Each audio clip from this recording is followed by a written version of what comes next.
મિત્રો good morning.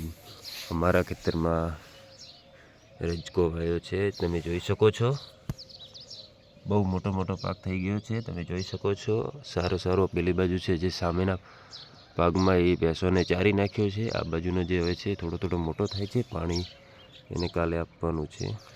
આ જુઓ તમે, કોઈ જ રોગ બીજો કોઈ જ નથી, એકદમ બેસ્ટ ક્વોલિટીનું છે. જોઈ લો, એકદમ સારું અને એકદમ લીલો છોડ એકદમ છે. ઘણા બધા કહે છે કે અમારે ઉગતો નથી. આ જોઈ લો, આપણે એકદમ મોટો છે, બહુ બેસ્ટ ક્વોલિટીનો છે, સુંદર અને બેસ્ટ ક્વોલિટી છે. આવા જ નવા વિડીયો તમે જોવા માટે લાઈક કરો, સબસ્ક્રાઈબ કરો, તમને નવા રોજ વિડીયો મળતા રહેશે. ધન્યવાદ, આભાર.